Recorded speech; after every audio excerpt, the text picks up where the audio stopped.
right. Well, if you got your Bibles, you can open up to Matthew 21. If you don't have a Bible, there'll be some people coming down the aisles holding up Bibles. If you don't have a Bible, please feel free to take that one with you. But we've been teaching through the book of Matthew, and I just realized I don't have the clicker. Can somebody bring me the clicker? I remembered everything but the clicker of power. Not God's power, but clicker power that I really need. But we've been going through the book of Matthew, and mainly what we've been trying to understand is what does it look like? Thank you. Is that better? Much better. All right. Everybody good? I always feel like this little thing makes me feel like a rock star, like I'm supposed to be.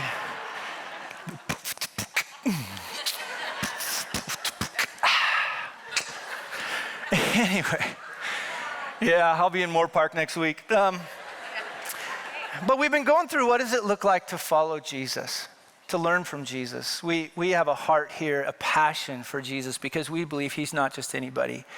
He is King of Kings and he's Lord of Lords. And so we, as a church, our heart is to learn how to follow after him in his footsteps. And so with this, we've been talking about this idea of apprenticing with Jesus, but specifically we're in the book of Matthew at the point where Jesus is coming back to Jerusalem. We know a few weeks ago he came back riding on a donkey, the foal of a donkey, and in that he was expressing to the world, I'm not just anybody, I'm the king that you've longed for. That king that you've always waited, here I am. Now what's interesting though is that the people of Israel reject him as their king as he presents himself to them. Last week we saw him as a priest, this one who goes into the temple, right? He starts throwing over tables. Again, that may not fit kind of in your Jesus is a skinny European concept of who Jesus was, but he came in there, man, as this one who was flipping over tables as a reminder, I am the high priest that you've been longing for as Messiah. See, the Messiah that they were looking for was definitely going to be king, but he was also going to be a priest. But all throughout the Old Testament is whenever God's people rejected God's offering of whether it's a king or a high priest, he was never afraid to send a prophet. And I would say this, I think the rest of the way through Matthew, we're going to see Jesus being a prophet to the people and speaking in some pretty bold language. Now where we arrive at is he's gone in and out of Jerusalem. And in this particular case, he comes back in and it says he enters into the temple. And as he enters into the temple, the chief priests, the elders of the people, they come up to him because he was teaching. In other words, he was just in there and he was doing what he'd done almost everywhere else. He just starts to teach. And these religious leaders come in and they say, hey, wait a second, dude, by what authority are you doing these things and who gave you this authority? In other words, who do you think you are? Now, on one level, right, we know the whole story of who Jesus is. Part of me is if, like, I would have been in that point, I'm like, oh, you want to know who I am? I am Jesus. Like, I mean, I would have been like, I'm the one who kind of was here when this whole thing got created. I'm God of all the universe, right? That's what I would have done. And that's why I'm not Jesus. Jesus, in very rabbinical fashion, this is what kind of how rabbis would interact with each other. They would sometimes answer a question with a question. And so in this dialogue, he responds back to them and he says to them, okay, these things that you're worried about, me coming into the temple, me coming in on a donkey, the foal of a donkey, these things that you're worried about, let me ask you a question. And he says to them then, what is it then that the baptism of John was? Where did it come from? Did it come from heaven? That's just another way of saying from God or from man? I'm going to ask you that question. Now, the interesting part about asking that question is he was asking them from the standpoint, what do you believe about John the Baptist?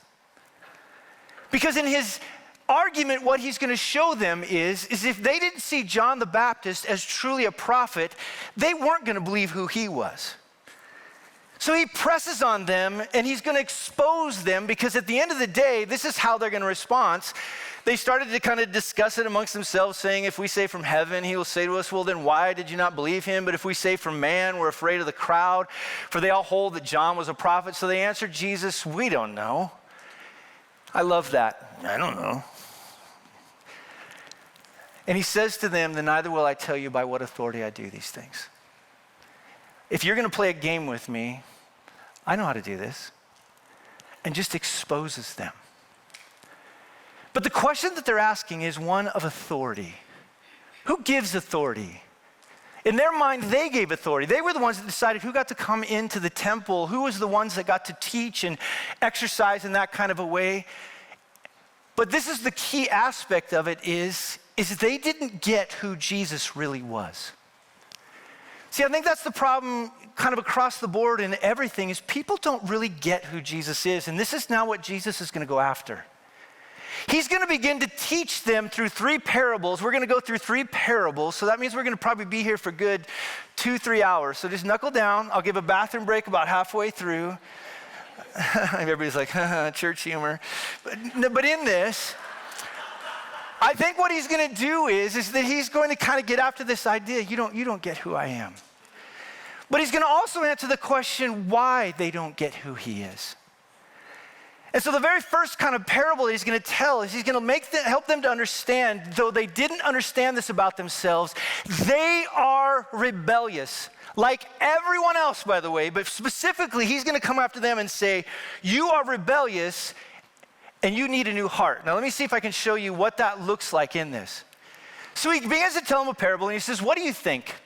A man had 2 sons and he went to the first and said, son, I love that. That's how I talk to my kids. Son, go clean your stinking room. Go and work in the vineyard today. And he answered, and this sounds like my home, nah. But afterward, look at that term, he changed his mind. That word is so important to where we're going to go today, and this is what I mean. There was something in that person that caused them to now regret their statement of saying no and have a change. And here's the connection of it, not just to the mind, but to change the heart. Though they responded poorly off the front end, they changed the heart. That's the key issue there. That's what that word means. And then he goes to the other son and said the same, and he answered, yeah, I'll go do it. Or like my children say to me, I go, sir. But did not go. And then he asked him this question, which of the 2 did the will of the Father? You tell me. Now in this, he's going after something really, really, really important. He's trying to help them understand that this kingdom that he's talking about, if they understood who he was and what it is that causes them to obey him, they would get him. They would understand him. Now in this he's going to talk about it specifically in this idea of the will of the Father. Who does what is supposed to be done? You tell me. Now I love what happens with these religious leaders, and they said, well, the first one. He's the one that actually did what the Father was supposed to do. And watch Jesus. Jesus said to them, truly I say to you, the tax collectors and the prostitutes go into the kingdom of God before you. What?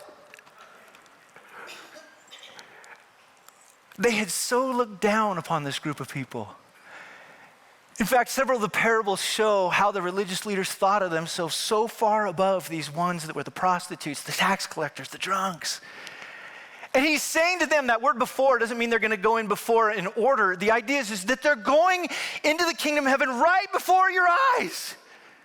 You're missing the fact that you don't see who I am, but these people that are prostitutes and tax collectors, they're seeing who I am, and in seeing who I am, they're experiencing this changed heart. That's what he's going to get to here in just a little bit. This way of righteousness that John came in, they were now going to be these ones who were going to have this change of heart and actually believe who he is, and not just assent, but to rearrange their lives around Jesus. He says, that's why John came. That people might rearrange their lives around me as the Messiah. Now let me see if I can explain a little bit about what's going on. Anytime you kind of go into some of the racial things here, everybody gets all nervous, but let me see if I can do this, because I think this is a good illustration. When I was a kid, I grew up in, I would just say, an overwhelmingly Anglo part of the world. And when I say overwhelmingly Anglo, I mean overwhelmingly Anglo. It's a little state called Wyoming. I didn't know kind of how to interact about different kind of racial groups. And so the moment I moved to a new town my junior year, it was a military town. And so you had people from all kinds of different races, backgrounds. And I'm showing up at my first day at school, right? And here I was, just a hick from wherever I was, trying to figure out how in the world to live in this particular place. And the beauty that I had is I had a sports background. And so I came in and started playing basketball. Well, as I come in, right, like I get in and I've got people that are Latino, I got people that are African American.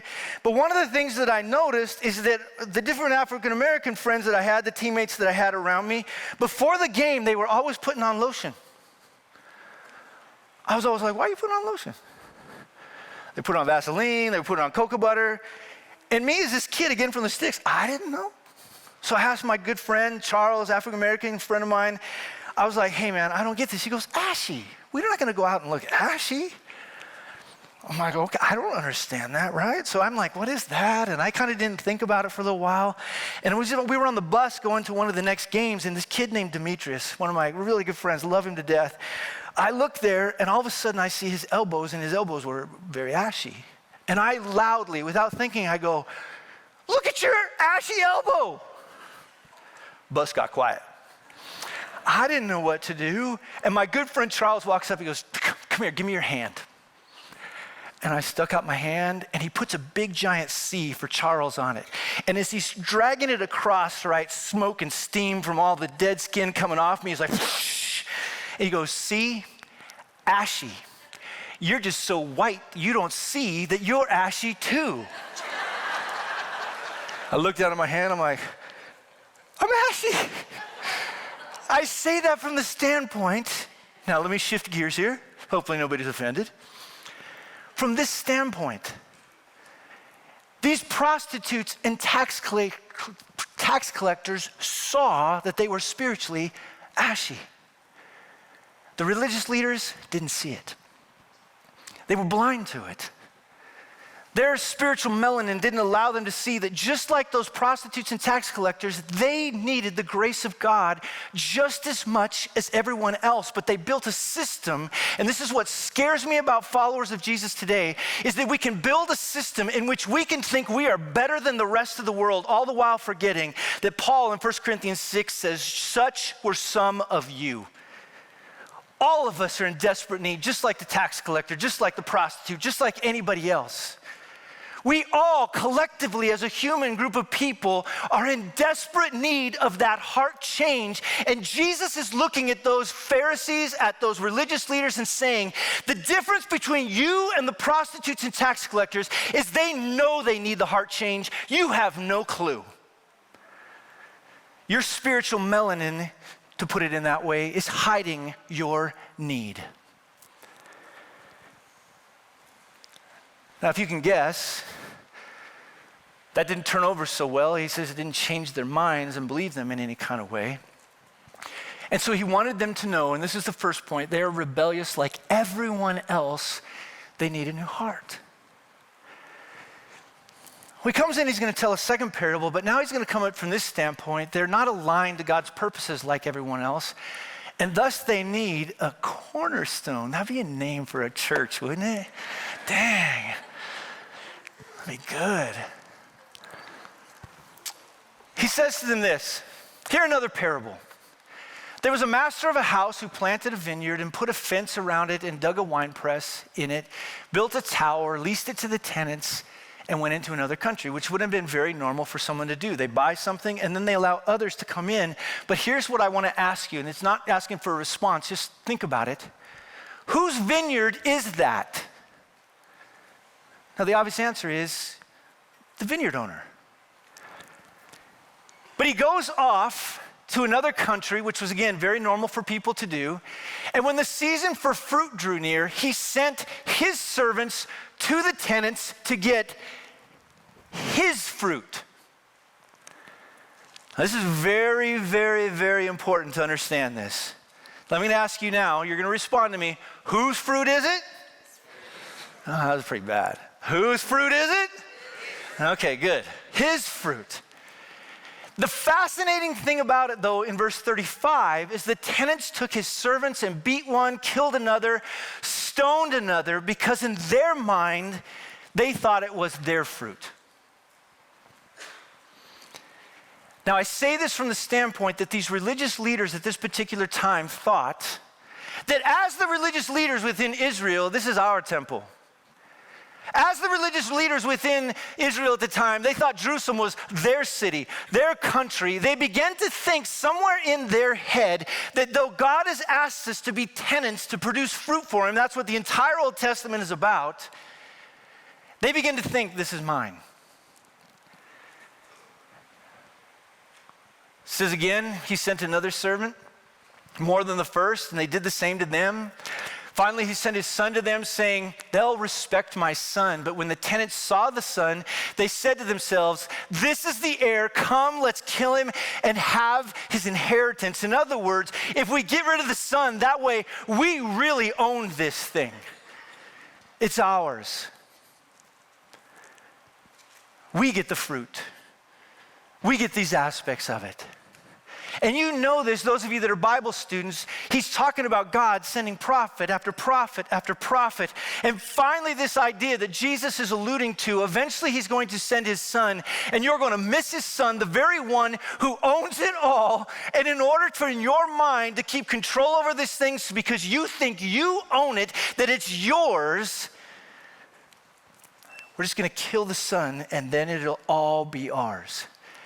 And it says they took him, and they threw him out of the vineyard. Oftentimes the vineyard, by the way, is sometimes referred to as Jerusalem. In other words, Jesus is telling them, you're about ready to kick me out of the city, put me on the outskirts, and you're going to kill me. Because you have no clue who I am. You've missed it. But what have they missed in this point? Well, on one end, you can kind of tell what I'm saying is that this idea that somehow we think things are ours. I mean, everybody gets that, right? I think theologically we know this. My house is not my house, it's God's house. My car is not my car, it's God's car. My wife is not my wife, God's wife. All those different things. Like we kind of get it, but we can start to live our lives as if we think we own them. Somehow that we think we're in control, but I think there's something bigger that happens here. Verse 40, when therefore the owner of the vineyard comes, what will he do to these tenants? And I love this. The religious leaders say to him, man, he's going to put those wretches out to a miserable death and let out the vineyard to other tenants who will give him the fruits in their season. I know what he's going to do. He's going to kick them out, and they have no clue that they just condemned themselves. It's this weird moment where Jesus is going, I'm going to give you a little more rope, a little more rope, a little more rope, and then you're going to hang yourself. Jesus said to them, have you never read in the scriptures? Now look at this statement. The stone that the builders rejected has become the cornerstone. This was the Lord's doing, and it is marvelous in our eyes. This comes from Psalm 118, and it talks about this idea that God will come to his people. He will rescue them and save them. He will be the refuge to them. And this idea of a cornerstone is these people then that have built their lives around God and who they are. This cornerstone, you can build your life, you can align your life up on him. And as you align your life on him, you can know that the Lord will always protect you. He will guard you. He will be with you. But the problem is that these people were aligning their lives how they wanted to align their lives. Now, I learned a little bit about aligning things when one summer I worked for somebody and built steel buildings. I remember I was given this one job and I was supposed to do rivets in it, and he told me exactly how I was supposed to do it. But in my mind, because this is kind of how I work, I'm like, I could do it better. See, everybody's already going, oh. I grab my, my rivet gun, all those things. I'm like, and I get all done and I'm like, dang, that's good. And I remember the guy coming in and looking at it and going, what did you do? It went something like this. Because I aligned this thing in a way that the owner of it, the boss, never asked me to align it. Over years, if we're not careful, we can begin to align our lives wrongly, not to the cornerstone. We can begin to take on things that in our own mind, we say, well, no, I'm making this money, and I'll give like 10% to God, the other 90% is mine, really?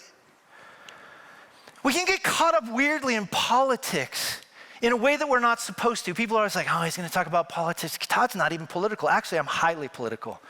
Jesus is king. We can align ourselves in a way in which we just slowly begin to veer off, and over hundreds of years in their case, Jesus is saying, you're no longer aligned to the cornerstone. So much to the point that you, like the rest of them, have been killing prophet after prophet after prophet, and now God sends his son, and you're so out of alignment, you don't even see me anymore. You don't see that today is the day of your salvation. It's so cattywampus, you don't get it anymore. And you're going to try to break me, but let me tell you something.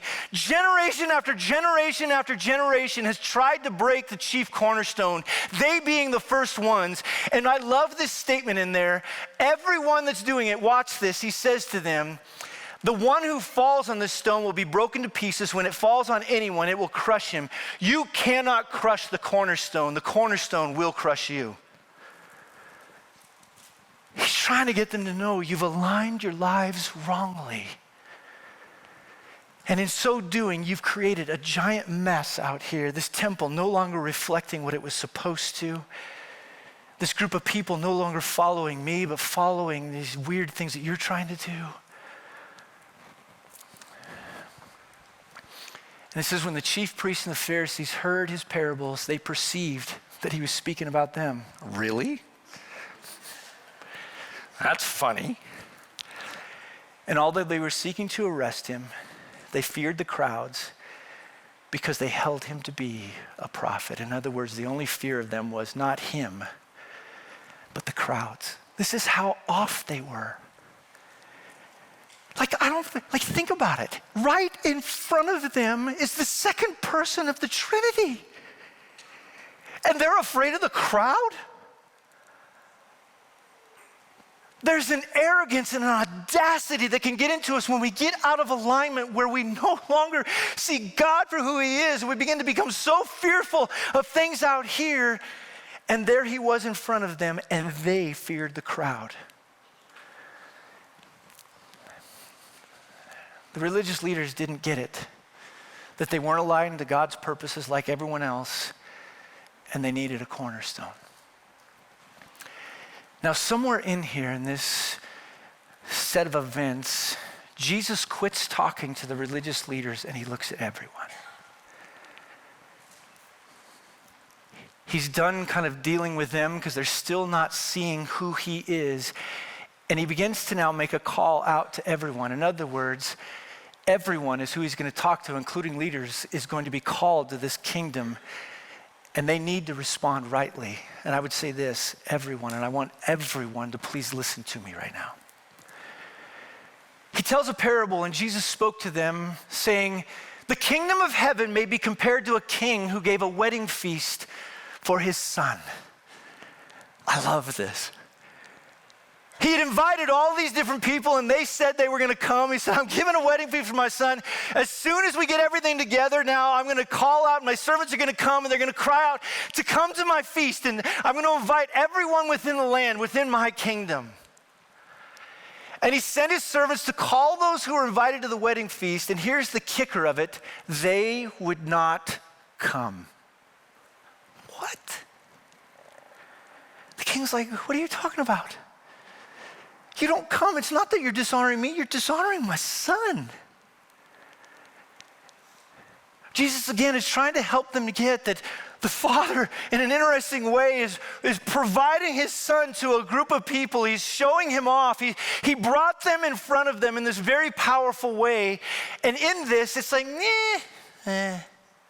wedding schmedding. They had no clue who he was, standing right before their very eyes. Again, he sent other servants out, telling those who were invited, see, I've prepared my dinner. My oxen, my fat calves have been slaughtered. Everything is ready, man. Come to the wedding feast. See, interestingly today, this is one of the things I'm now going to say to everyone else. I believe God right now is preparing an incredible wedding feast, and I'm going to invite every single one of you to it. Every single one of you in this room. See, it's not just that God is looking down at humanity going, they need a new heart. They're out of alignment. He wants you in alignment because he's calling you to something so incredible. He's calling you to his feast. He wants you to come delight in his son. And these servants are out there screaming and yelling, no, you don't understand. Like the calf is killed. And I know some of you maybe in California, you don't understand. That's what we normally do with animals. We eat them. And there's just this side of it, right, where it's like he's calling out. But they would not come. They paid no attention, and here's the thing, they went off, look at this. I'm gonna go do business, I got things to do. My farm needs to be taken care of. I gotta go make sure that my books are balanced in my business. And then even some of them seized the servants, treated them shamefully, and killed them. Now again, I know maybe in this story people aren't gonna get killed, but he's trying to teach them something about this, that God keeps calling out and calling out and calling out and calling out and calling out. See, even the fact that you all are sitting here today, do you understand God is calling out? He's calling out to you, those of you that don't know Jesus, and calling you to his wedding feast. Because see, in it now, after they did this, the king was angry, and those that didn't pay attention, those within his kingdom that didn't pay attention, the idea of Psalm 118 is that you're the enemy then.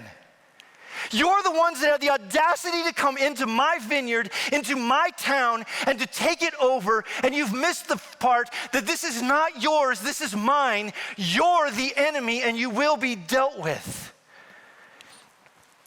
And they had no clue that Jesus was alluding to AD 70, in which God would allow the Romans to come in, and no stone was left on top of the other.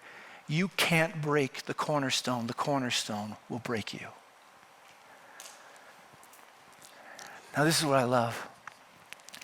So he said to his servants, the wedding feast is ready, but those invited weren't worthy. Their hearts weren't transformed. They didn't see. Go therefore to the main roads, invite to the wedding feast as many as you find. The idea is exit Jerusalem. Go start going up into northern Judea. Go up into Samaria. Go to all over the world. Start telling people there's a wedding feast. The king wants you to come adore his son. Come be involved in this. Come see what he's doing. And in this now, the thing I love, in those servants, it says they went out and they gathered to them all they found. And we're going to highlight that idea, both good and bad, in just a second. But the part I want to see first is the wedding hall was filled with guests. I love that. But not guests like from a monolithic kind of a monoculture reality, not people that all looked the same and sang the same songs and ate the same foods. The idea was this feast is now prepared for all kinds of different people, all kinds of different socioeconomic backgrounds, all kinds of different melanin inside of our skin, all kinds of different realities. This feast was meant for all the nations. This was the promise way back in Genesis 12. It's the promise of Revelation, is that he wants all kinds of people to come. One of the joys that I've had is being able to travel around the world, man, and see how all kinds of different races and people and ethnicities they celebrate. And I'm so glad that one day when the feast finally comes together, it's not going to be, I don't know where I'm from, I'll just say banjos and guitars. It's going to be all kinds of people. See, the church is about telling the nations. He says, go out and tell them, and the beauty is they'll come. Thomas told us last week about the idea of going to this place in Indonesia and telling a group of people about Jesus. Guess what? They came. People came from Samaria and Judea. People came from Europe and Asia and Africa. Everywhere the gospel went, people started to come. And all of us are sitting here today because the servants went into the byways and the roads and started telling the story and the greatness of Jesus. Bless you. Don't hold it in. I hear people get heart attacks later in life because they hold in their sneezes. But do you get that? This is how powerful our message of the gospel is. Anywhere you go in the world and you begin to announce the good kingship of Jesus, people come. Don't be ashamed of sharing the gospel. Why? Because when we share it, amazing things start to happen. We have the greatest news in the world that while I understand there's all kinds of problems, right? The Middle East, it's a huge problem over there.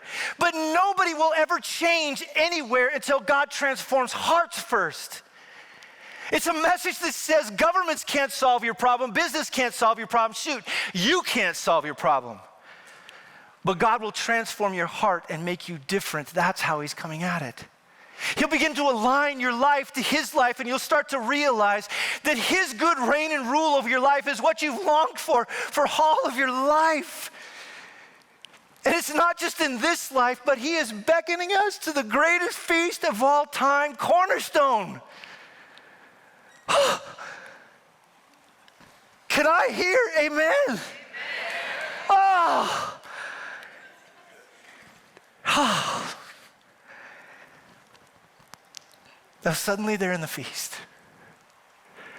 Everybody's sitting down, getting ready to mow down on their feast. And Jesus adds to the story. But when the king came in to look at the guests, he saw a man who had no wedding garment. What? Now watch what the king does. And he said to him, friend, how did you get in here without a wedding garment? And he was speechless. And the king said to the attendants, bind him hand and foot, cast him into the outer darkness, in that place where there will be weeping and gnashing of teeth. Just because he wore the wrong clothes? Wow, this is a serious wedding. I mean, can you imagine? I've got my kiddos and I'm throwing a wedding. When you all show up with the audacity of having a suit and a coat and a tie on, and I'm like, cast him out. We wear tennis shoes and flip-flops at this wedding. You are not dressed correctly. What does that mean? I think if you follow the rhythm of this text, to be dressed rightly is about the heart. About the heart that transforms how we live and how we look. This is why we've tried to just pound this home over and over and over again. You can't change you. Institutions can't change you. Government can't change you. But later in the story of Matthew, we're going to find that Jesus Christ went to the cross. He defeated sin. He defeated Satan. He then rises 3 days later from the grave to defeat death. And when he rose, resurrection has broken in. And those who come to him, those who know that the only way life will be changed is through a transformed heart, those that align their lives to him in that way, those are the ones that are dressed rightly. And if you're somebody sitting here today that's never bent your knee to that king, knowing that he is your only way of having that transformed heart, and then begging him now to transform you, to align your life to his life, today is the day that I'm calling out to you. Do not end up at the wedding feast one day because you sat in church, you did all these different things you were supposed to do, but your heart was never changed. In Matthew 7, it talks about this idea that people are going to stand before him and say, well, we prophesied in your name, we cast out demons, we did all these things in your name, Jesus. He says, depart from me, I never knew you. We don't know each other. I'm after people with transformed hearts. That's why Jesus came. And for those of you that don't know Jesus, my cry to you is bend the knee today. Let me just say this too. There's a lot of people that hang out in churches all the time. We go through the motions. But in a weird way, we kind of know we're still trying to change ourselves. We're trying to become the best version of us. Please don't. You can't make the best version of you. Jesus died to do that. You're trying to align your lives and all these different things. And I'm saying it's not as if God's not going to do that in your life. I believe God can radically transform life. I'm a living testimony of God transforming a life. And all these people out there that I look around and some of you are messed up. You know you were messed up. Testimony after testimony after testimony of people that understood, just like tax collectors and prostitutes, we're in dire need of Jesus. Don't go through the motions of church just to go through the motions. Bend your knee to that King. And today experience the transformed heart that allows you to live in the way that he's called you to live. The call goes out to everyone, verse 14. But few are chosen. Few don't see it. Only a few see it. And that was what I was praying even for this morning. Lord, would you, through the power of your Holy Spirit, open our eyes to the beauty of the feast that you're offering us. Open our eyes to that transformed heart. Form Cornerstone more and more into groups of people that align our lives to the King. And then, Father, take your gospel around the world. To every tribe and tongue and nation. So that when we all arrive at that great feast one day, and we see people with all kinds of different melanin in their skin, and all kinds of different backgrounds, and all kinds of different abilities, and all kinds of different whatever, we will have remembered today and said, God, you promised this was coming, and here it is. So if you'd like to talk to one of us today about how you can know Jesus, maybe you're struggling in some way of whether you have bent the knee to Jesus, we would love to talk to you right now. You can come over here and we would be happy to talk to you.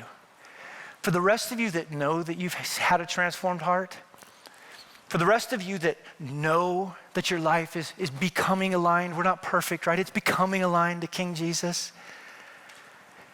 Let's stand up and sing like we believe it.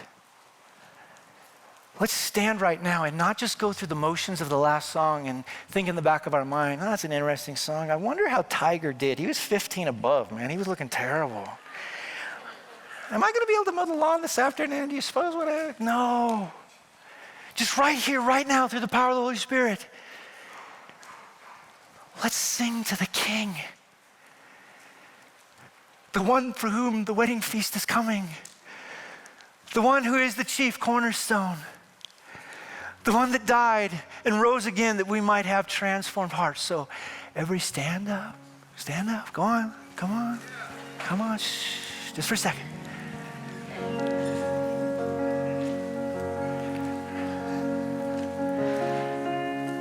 Jesus is King. He saves. And so in this quiet moment, we sing this song. Let's sing to that one. You hear me?